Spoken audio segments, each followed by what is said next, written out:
Dr. Lily Makalanga, yeye ni mhadhiri mwandamizi katika Taasisi ya Taaluma za Maendeleo, Chuo Kikuu cha Dodoma, lakini pia ni mratibu wa kitengo cha jinsia Chuo Kikuu cha Dodoma. Leo tuko naye hapa, tutazungumza naye, tutuelezea jinsi ambavyo kitengo hiki kinafanya kazi Chuo Kikuu cha Dodoma, lakini pia kwa kuwa ni mwezi wa kuadhimisha mafanikio ya wanawake, basi atatuambia pia wamejipangaje kwenye kuadhimisha siku ya kimataifa ya wanawake mwaka 2025. Jina langu ni Shasha Albani, karibu sana kwenye UDOM Podcast. Karibu sana Dr. Lily. Asante sana. Tunafurahi sana uwepo wako hapa kama mama, kama kiongozi wetu pia. Tuanze kwanza kwenye kuzungumzia kitengo cha jinsia cha hapa Chuo Kikuu cha Dodoma. Lengo la kuanzishwa kwake ilikuwa ni nini hasa? Nashukuru ndugu mtangazaji. Kitengo hiki kilianzishwa mwaka 2019 na nia kubwa ya kukianzisha kitengo hiki ilikuwa ni kuratibu masuala ya jinsia ndani ya taasisi. Masuala ya jinsia ni mapana katika jamii yetu na yanaratibiwa katika ngazi mbalimbali. Yanaratibiwa kimataifa, yanaratibiwa kikanda, yanaratibiwa kitaifa. Lakini pia tunapokuja ndani ya taasisi yetu, tunaishi na jamii ambayo inatoka katika jamii mbalimbali. Na tunapozungumza masuala ya jinsia, maana yake ni kwamba namna ambavyo jamii inaweza kuhusiana kati ya wanawake na wanaume. Kwa hiyo kuanzishwa kwa kitengo hiki hasa katika taasisi yetu hii ya UDOM ilikuwa ni muda mwafaka kwa sababu ya kuratibu masuala ya kitaaluma kwenye usawa wa kijinsia, lakini katika masuala pia ya jamii, katika masuala ya kijinsia na katika masuala ya usalama wa jamii ya Chuo Kikuu cha Dodoma. Na kazi kubwa ya kitengo hiki ni kuratibu masuala yote yanayohusu jinsia ya jamii ya Chuo Kikuu cha Dodoma.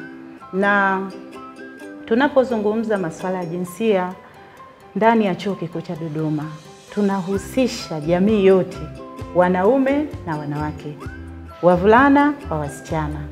Kwa sababu pia tunaona kwamba kuna dhana potofu ambayo ipo kwenye jamii kwamba masuala ya jinsia ni ya wanawake. Hiyo ni dhana potofu kwa sababu huwezi kumzungumza mwanamke bila kuwepo mwanaume. Jamii yoyote lazima kuwepo na mwanaume. Kwa hiyo tunapozungumza masuala ya jinsia tunahusisha jinsi zote, ke na men. Kwa hiyo kuanzishwa kwa kitengo hiki ilikuwa ni kuratibu masuala haya ya kijinsia ndani ya taasisi yetu ambayo ni ya kitaaluma. Na huduma zipi hasa ambazo zinatolewa sasa? Kwa mfano mtu amekuja na ana tatizo, na shida, ni huduma gani ambazo kituo kinatoa? Kitengo hiki kiko kitaaluma zaidi. Ni katika ufundishaji, kutoa warsha, kujengea uwezo wafanyakazi na wanafunzi katika nafasi mbalimbali. Katika kitengo hiki tunatoa semina kwa wanafunzi namna ya kujiamini na kujithamini na kujitambua, hasa wanapokuja katika taasisi kama hii ya elimu ya juu. Tunapokea vijana wetu ambao wako katika umri mdogo. Wanaingia chuoni, wengine wakiwa na miaka 19, wengine wakiwa na miaka 20. Bado ni umri ambao wanahitaji malezi ya maadili, lakini pia wanatakiwa kujitambua. Kitengo hiki kinahusika sana kutoa mafunzo kwa wanafunzi, hasa waelewe jinsia ni kitu gani. Unapozungumza jinsia ni kitu gani, usawa wa kijinsia ni kitu gani? Kwa sababu kumekuwa na mihemuko fulani kwenye jamii kwamba unapotamka neno la jinsia tu unamaanisha mwanamke. Kwa hiyo wanafunzi wanapokuja katika taasisi yetu tunawapa semina mbalimbali kuhusiana na nini maana ya uhusiano wa kijinsia, nini maana ya jinsi ya kiume au jinsi ya kike. Kwa hiyo kila mmoja ana majukumu yake. Kwa hiyo shughuli zetu ni kutoa semina, kutoa warsha, lakini pia kuhusiana na jamii inayotuzunguka. Sio tu wanajumuiya wa UDOM, lakini pia tunahusiana na jamii inayotuzunguka, vijiji vinavyotuzunguka katika sekta mbalimbali za serikali na za binafsi kuhusiana katika mambo kama haya. Lakini pia tuna kozi tunazozitoa za jinsia. kuna kozi ya Gender and Development ambayo inafundishwa chuo kizima. Katika college zote tunafundisha hii topic. Kwa nini tunaifundisha? Tunaifundisha kwa sababu tunataka kujua umuhimu wa kila mtu kwenye maendeleo. Mwanamke na mwanaume, ushiriki wake kwenye maendeleo. Kwa hiyo tunafundisha somo hili ila kila mmoja, awe daktari, awe engineer, awe accountant, awe wa taaluma yoyote, ajue umuhimu wa jinsia katika maendeleo. Kwa hiyo hizo ni shughuli zetu, lakini pia tuna programu mbalimbali ambazo tunazifanya za uhamasishaji, kupinga ukatili wa kijinsia. Hii pia ni kitengo kinaratibu masuala ya ukatili, kwamba ni namna gani yanaweza watu wakaelewa ukatili ni nini. Yeah. Kwa ujumla tu mwamko sasa wanafunzi au wanajumuiya wa Chuo Kikuu cha Dodoma kuhusiana na shughuli ambazo zinafanywa na kitengo hiki ukoje? Alafu utaniambia kwa ujumla, alafu pia utaniambia huko kulinganisha sasa jinsia hizi mbili. Mko upande wa huko ukoje na upande wa huko ukoje? Tuna mzani umekaaje? Aha. Kwa kweli tangu kitengo hiki kimeanzishwa mwaka 2019 mpaka leo, uelewa unaendelea kuongezeka. Kwa sababu kabla ya kitengo uelewa ulikuwepo, lakini haukuwa mkubwa sana kama tulivyo sasa. Jinsi ambavyo naona wanajumuiya na wanajamii wanaposhiriki kwenye matukio mbalimbali yanayohusiana na usawa wa kijinsia, napata alama au napata indication kwamba kuna uelewa fulani. Tunapowafundisha wanajumuiya, wafanyakazi, wanafunzi kuhusiana na masuala haya ya kijinsia, namna ya kuhusiana, masuala ya uhusiano kazini, masuala ya uhusiano katika jamii, kwamba mwanafunzi anapokuwa kwenye shughuli zake tu nje ya darasa, anaenda kantini, anaenda cafeteria, anaenda labda maktaba, ni kwa namna gani anahusiana na mwanafunzi mwingine wa tofauti yake, kwamba awe msichana awe mvulana. Lakini nikiangalia kati ya mwanaume na mwanamke kwa wanafunzi, uelewa mkubwa, naweza nikawasema kwamba ni kama nusu kwa nusu. Kwa sababu wanapokuwa kwenye majadiliano, kwa mfano hapa chuoni tuna waelimisha rika, tunawaita pia educators. Wale ni kundi la wanafunzi ambao wako 120. Tuliwatengeneza tangu mwaka juzi. Wanafunzi wale wanatusaidia sana kutoa elimu wanapokuwa kule wenyewe madarasani, wanapokuwa kwenye mahala pao pa malazi, wanaelimishana wao kwa wao. Lakini pia kuna klabu ya jinsia. Hii klabu ya jinsia nayo iko chuo kizima. Inahusisha wanafunzi kutoka college zote na wana uongozi wao. Kwa hiyo nimekuwa nikipata ripoti na namna ambavyo wamekuwa wakifanya kazi. Kwa hiyo naweza kusema kwamba uelewa unaongezeka na ni asilimia nusu kwa nusu, kwa sababu ushiriki wao ni kwamba wanashirikiana kwa pamoja. Hakuna kundi ambalo limeachwa. Sasa natamani kujua hichi kitengo cha jinsia huwa mnapokea malalamiko labda na kufanya usuluhishi, au huwa mnatoa tu elimu alafu malalamiko na usuluhishi pia kuna kitengo kingine ambacho kinapokea yanayohusiana na jinsia? Kitengo cha jinsia kinahusika zaidi na masuala ya taaluma.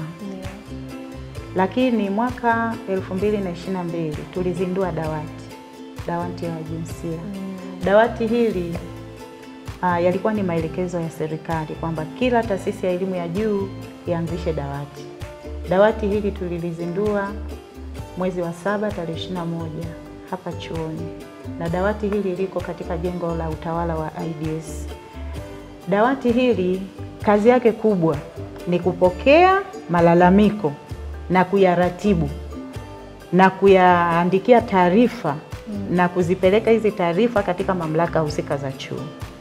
Kwa hiyo kitengo hakipokei malalamiko, ila kuna dawati la jinsia ambalo linapokea malalamiko kutoka kwa wanajumuiya wa chuo. Mtu yeyote anapotendewa ukatili anaenda kwenye dawati kupeleka malalamiko yake, na pale kwenye dawati kuna vitendea kazi, kuna register book. Akifika pale anaandikisha malalamiko yake na hatua zingine zinafuata. Nadhani pia ni muhimu watu kujua sasa tofauti kati ya kitengo na dawati, kwa sababu nadhani watu wengi wakisikia kitengo cha jinsia au dawati la jinsia wanadhani ni kitu kimoja, kwamba kama anahitaji elimu, anatoa malalamiko, yote anaenda kwenye hiyo sehemu. Nadhani ni vizuri mmeweza kututofautishia hapo. Sasa mtu atajua anaenda wapi. Kuelekea siku ya kimataifa ya wanawake tarehe 8 Machi mwaka 2025, mmejipangaje kama kitengo cha jinsia? Kama kitengo tumeandaa shughuli mbalimbali. Shughuli hizi zipo ambazo zinatekelezwa ndani ya chuo kwa wanajumuiya wenyewe, lakini zipo ambazo tunahusiana na mamlaka zingine kama ofisi ya mkuu wa mkoa, ofisi ya mkuu wa wilaya, lakini pia kwa level ya nchi. Tumepata mialiko kutoka wizarani ili tushiriki katika shughuli hizi za maadhimisho ya wanawake. Kwa hiyo kama chuo mwaka huu tumekuwa na kongamano. Kongamano hili ni la kitaaluma. Tulilifanya tarehe 1 mwezi wa 3 siku ya Jumamosi. Na lengo hasa la taaluma la kongamano hili lilikuwa ni kuangalia mafanikio yetu sisi wanawake, tukiangalia hasa maeneo ya vipaumbele vya Beijing. Kwa hiyo kwa sasa tuko katika miaka 30 ya Beijing. Tangu Beijing, kikao cha Beijing kilipofanyika mwaka 95, sasa tunaangalia miaka 30 ya Beijing. Kwa hiyo kuna maeneo ambayo ni ya vipaumbele. Kama taasisi ya elimu ya juu, kipaumbele kikubwa ambacho tunakitekeleza ni kutoa elimu na mafunzo kwa wanajamii ikiwemo wanawake. Kwa hiyo kongamano hili lilikuwa na lengo la kupima mafanikio ya kipaumbele ambacho tunapotoa elimu kwa wanawake ni namna gani tunawajengea uwezo wa kuwa viongozi wa baadaye. Lakini pia tuna shughuli nyingine ambayo tunahusiana na jamii.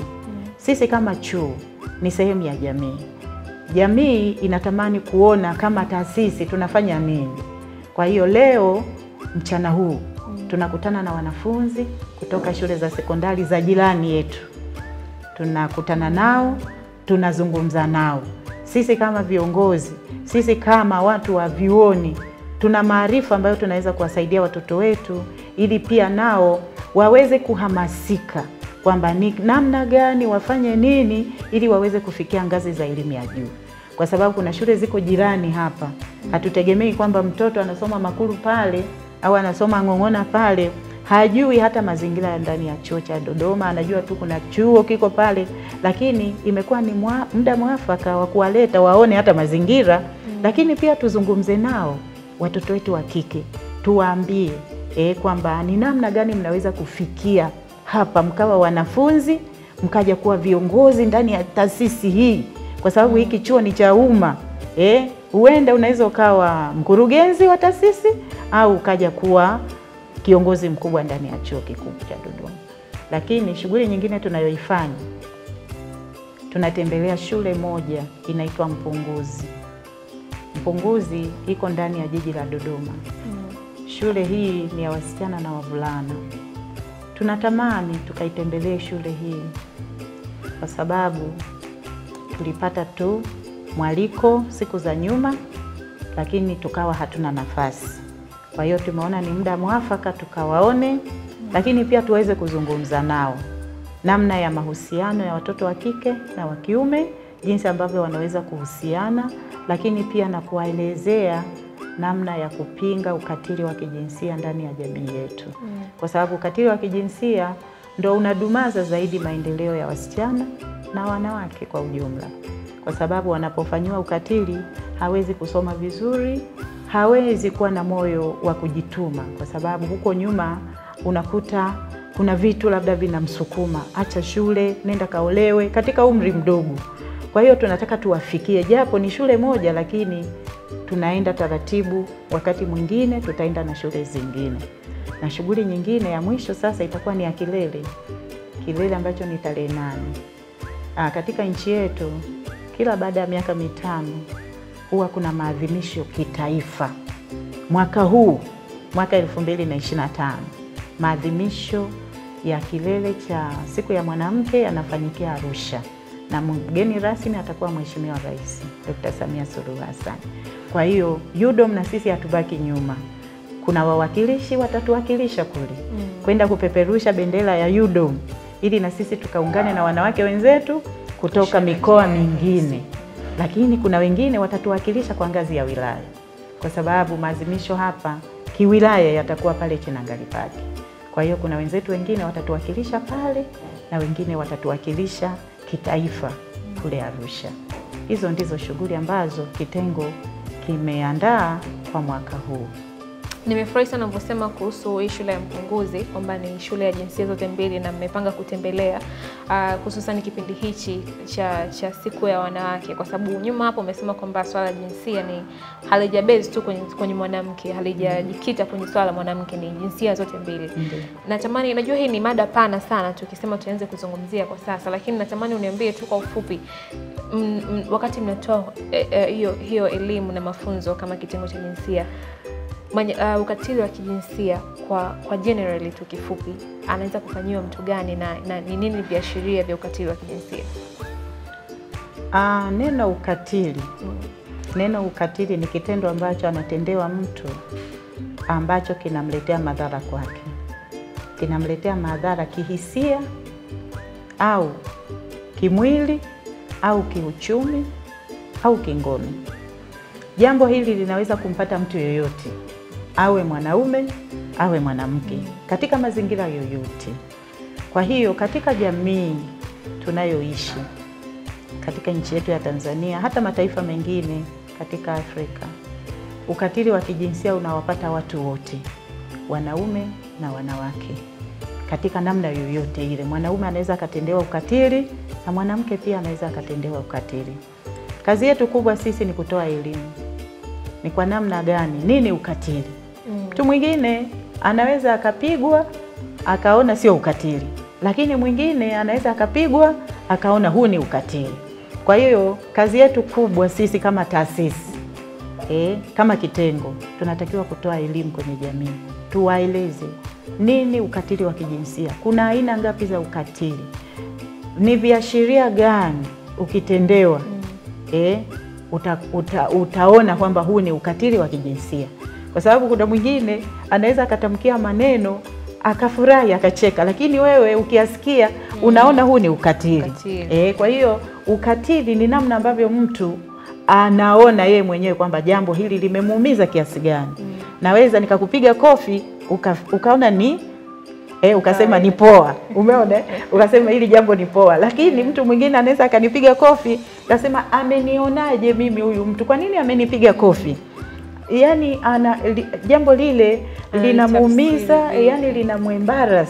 Kwa hiyo definition ya ukatili inategemea na yule aliyetendewa kwamba anaonaje jambo hili lina madhara au halina madhara kwake. Dr. Samana, ukatisha, ukatili wa kijinsia ni mpaka jinsia nyingine imfanyie jinsia nyingine, au hata jinsia moja anaweza kumfanyia ukatili? Hata jinsia moja. Mwanamke anaweza kumfanyia ukatili mwanamke mwenzake. Na ukawa ni ukatili wa kijinsia. Na ukawa ni ukatili wa kijinsia. Ndio, ukawa ni ukatili wa kijinsia. Kwa sababu ukatili wa kijinsia maana yake ni kwamba unabezi kwenye sex kwa maana ya jinsi, lakini pia umri au status ya mtu, kwamba wewe ni kiongozi, mimi sio kiongozi, mimi niko chini yako, lakini jinsi unavyoni treat unanifanyia ukatili, unaninyanyasa. Pamoja kwamba ni mwanamke mwenzangu, wewe labda una pesa, mimi sina pesa, lakini kuna vitendo unanitendea ambavyo unanifanyia ukatili, unaninyanyasa, au jinsi tofauti. Mme na mke anaweza akamtendea mtu jambo, kwa sababu aina za ukatili ziko kubwa 4. Ukatili wa kingono ambao lazima unahusisha jinsi tofauti, ukatili wa kiuchumi, na ukatili wa kisaikolojia, na ukatili wa kimwili, mtu anampiga, kimwili, kisaikolojia na kiuchumi. Kwa hiyo zote hizo zinaweza kumpata mtu wa jinsi tofauti au wa jinsi moja. Sasa kwa mfano kwa hapa chuo, mtu anapokuwa ametendewa ukatili wa kijinsia au labda ameshuhudia mtu akifanyiwa ukatili wa kijinsia, ni sehemu gani sahihi ya kuripoti? Sehemu sahihi ya kuripoti, mfumo tulionao sasa ni kwenye dawati la jinsia. Mtu akitendewa ukatili wa aina yoyote, uzuri ni kwamba chuo chetu ni kikubwa, lakini pia tuna ndaki, tuna shule kuu na taasisi. Na kila shule kuu au ndaki tunao wawakilishi wa dawati.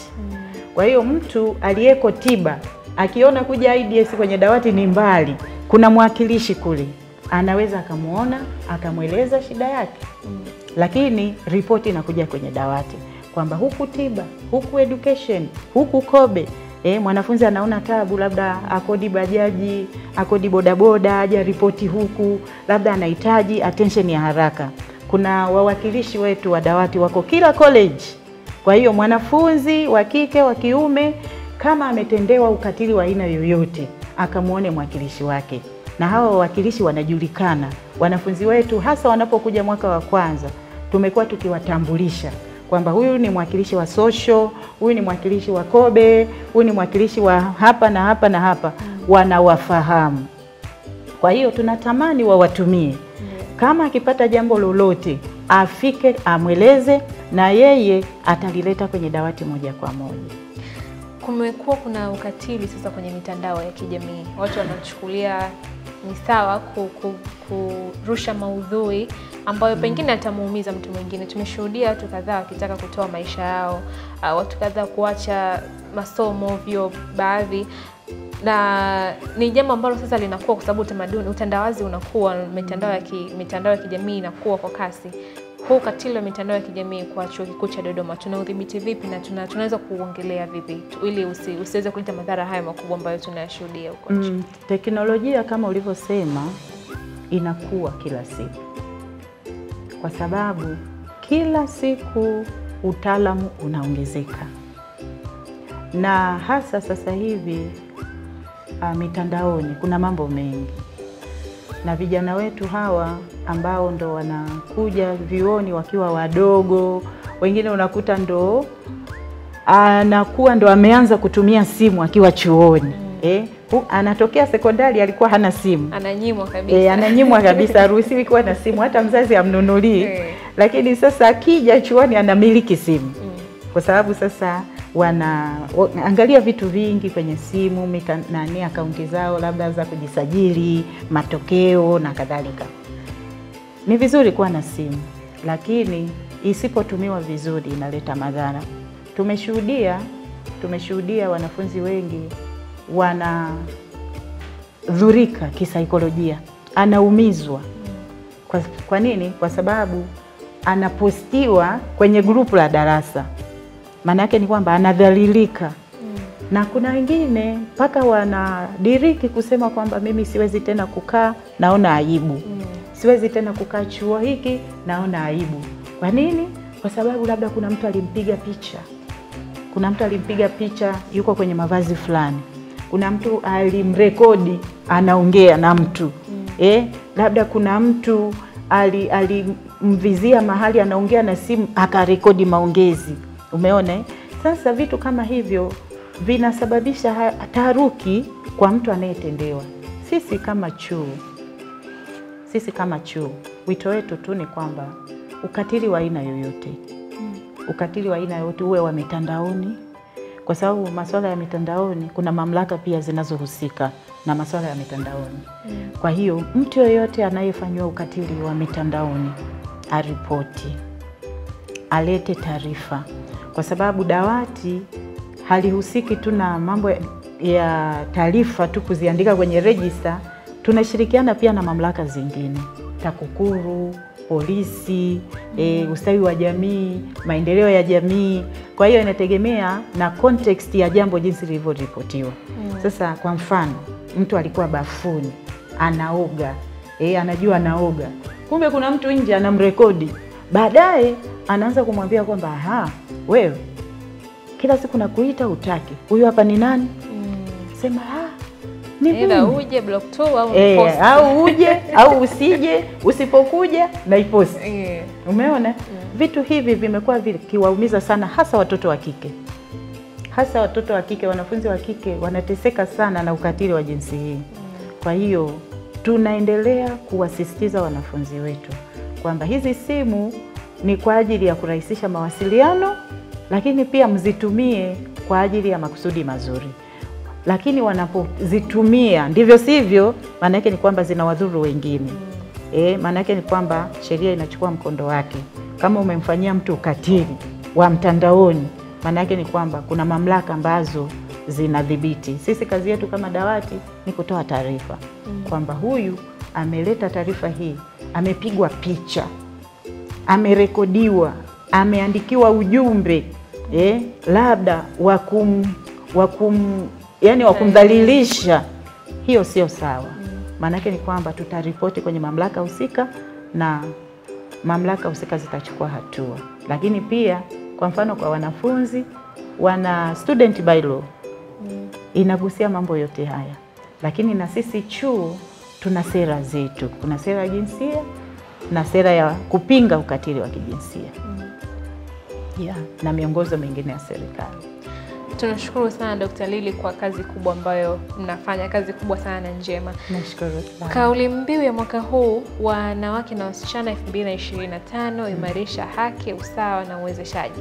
Kwa mtazamo wako, unadhani ni kwa kiwango gani kama taifa tumefanikisha, na kwa Chuo Kikuu cha Dodoma hali ikoje? Mimi naona kwanza nichukue kwa level ya nchi.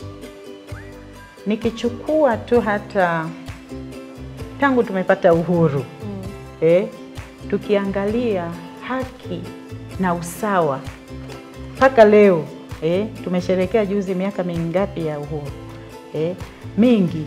Kwa hiyo maana yake ni kwamba mimi naona kuna mafanikio makubwa, kwa sababu kuna jitihada kubwa ambayo serikali imefanya. Kwanza kumekuwa na mikakati mingi, kumekuwa na miongozo, kumekuwa na sera zimekuwa zikibadilishwa na mikakati mbalimbali ili kuleta haki kwa wanawake, kuleta usawa kwa wanawake na uwezeshaji. Uwezeshaji huu tunauangalia kitaaluma, kisiasa na kiuchumi. Sasa tukichukua kwa mfano kitaaluma, tukiangalia sisi hapa UDOM, chuo hiki wakati kinaanza kilikuwa na profesa mmoja tu, lakini leo tuna profesa watatu. Haya, tukiangalia wanawake viongozi kwenye vitengo, hatukuwahi sisi kuwa na kiongozi mwanamke, lakini leo tukianzia hata kwa mkuu wa chuo mwenyewe, chancellor ni mwanamke. Tukija kwa makamu mkuu wa chuo, naibu makamu mkuu wa chuo, tunaye mwanamke.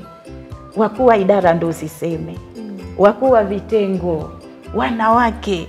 Yaani ni kitu ambacho miaka 10 iliyopita ilikuwa ni kama kitu ambacho hakiwezekani. Kwa hiyo uwezeshaji kitaaluma, unaleta namba ya wanawake inafanya nini? Inaongezeka. Idadi ya wanawake ilikuwa yani hata unakuta college nzima hakuna mwanamke kiongozi. Hata tu mratibu wa kitengo, hata tu mkuu wa idara. Lakini leo tuna wakuu wa idara wengi wanawake. Wanawake, ukija social wanawake, Kobe wanawake, yani ukienda kwenye management ya juu zile directorate, karibu mimi naona kama ni wengi zaidi. Huyu mkurugenzi wa hiki, huyu mkurugenzi wanawake. Kwa hiyo ni kwa nini? Kwa sababu ya uwezeshaji. Wamewezeshwa. Kama ni taaluma wanayo, kama ni sifa wanazo. Lakini pia kwenye uongozi, leo hii tunaona wanawake wengi wanatuwakilisha bungeni. Wanawake wengi, miaka ile tulikuwa tunazungumza tu habari za Bibi Titi. Bibi Titi, miaka ile siasa, miaka ile tunapata uhuru, viongozi walikuwa wachache sana kina mama. Lakini leo wako wengi kwenye level ya nchi na kwenye level ya serikali za mitaa. Hawaogopi tena, wana confidence. Wanaenda kwenye majukwaa, wanagombea nafasi za uongozi. Tukija kwenye uchumi, kina mama wengi sasa hivi ni wafanyabiashara, wajasiriamali. Hii ni mikakati yote ya nchi kwamba kuna wanawake wafanyabiashara wadogo wadogo wanawezeshwa na serikali. Kuna zile 442 ambazo zinatolewa kwenye kila halmashauri. Wanawake wanakopeshwa ili wapate pesa wafanye biashara ndogo ndogo wajikwamue kimaisha. Kwa hiyo hali ya umaskini kwa wanawake inaondoka. Kwa hiyo mimi kauli mbiu hii kwa kweli naona imekuja mahali pake. Kwa sababu tunaona uhalisia kwamba wanawake kuna usawa, kuna haki ya mwanamke na uwezeshaji, wanawake wamewezeshwa. Wanasema wanawake na uongozi. Nikushukuru sana Dr. Lily kwa kuwa na sisi siku ya leo. Unajua tuna mengi sana ya kuzungumza lakini muda wako tumekuibia kidogo, ulikuwa uko sehemu nyingine, lakini tutakutana tena wakati mwingine na tutazungumza mengine mengi zaidi. Asante sana kwa kuwa nasi kuanzia mwanzo mpaka mwisho. Jina langu ni Shesha Urban. Niendelee kukusihi uendelee kwa pamoja nasi pale ambapo tutakuwa tunapandisha maudhui hapa katika UDOM Podcast. Mpaka wakati mwingine, kwaheri kwa sasa. Thank you.